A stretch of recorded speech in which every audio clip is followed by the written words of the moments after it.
was the right idea. Oh, tell you what, this might be an own goal. Just goes wide. Here's the near miss. Well, goalkeeper, I don't think could do a lot about that. Yeah, it's not the best pass back for her. Yeah, you see the ball's bouncing, and that's a very hard ball for to expect the keeper to control. That's nicely done by Kawasumi. Might be a tap, and it should have been a tap. Just here you see that she doesn't quite get it out in front of her feet, but still manages to retain possession, get the ball out wide, and get a good cross in. And we're fortunate that Japan and Indo didn't quite connect there. Yeah, I just think it's having that major win in a tournament over a big team. Chance here for White. By 2 or 3 yards. Let's have a look. It's a good ball through, and this is what Ellen White will do. She's not afraid to from these tighter angles out wide to have a shot, and she's looking just for that far post there. But with Aluko, options both sides for her. She might not need anyone. She didn't. Didn't have many options in front of her. It's in towards White. That's wonderfully controlled. Aluko again. Brilliantly, and just a little setback, and Aluko does brilliantly to just really hard. Well, here's some good pressure from England, and that slid in dangerously, and England lead. To the top corner, but here's a good little give off. She plays it to Jill Scott, who lays it off to Rachel, and just sees her run. It's a great ball through the defence, and just perfect, inch perfect into her feet, and that's a situation where the Japanese were unpicked, and I think Asufi is just literally just allowed in the press and in the papers, sometimes taking.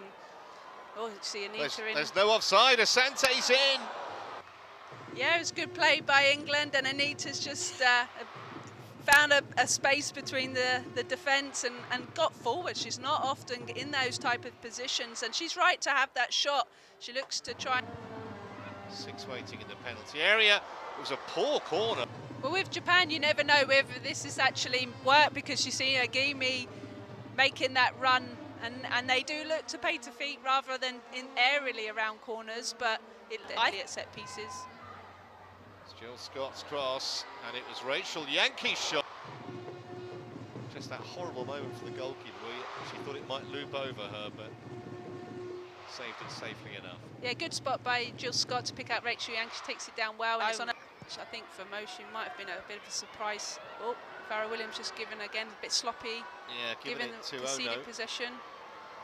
And Ohno still has it, and Ohno might go on her own, and she's fed it into her teammate, and that's 1-1. Sense has done it, and under no pressure really, doesn't get control of the ball there, and she'll be the first to put her hand up for that, but then really makes no attempt to try and win the ball back either, and that's disappointing to see for someone that's so experienced, and the team's worked hard and had chances to go 2-0 up, and to allow a team like Japan back into it when they don't maybe deserve it as much just through an error is really disappointing. Kawasumi's 11th international goal, 44th cap today. Absolutely nothing that Karen Bardsley. Intelligent ball from Ajimi, and that crashes back off. Too much opportunities in the game, but here she does, and I actually think she's looking to just drive that across the penalty box, looking to just drive it across to see if her forwards can get on it, but she's. Oh, that's all the way in, and they've scored in the final minute. It's not going to win goal of the season.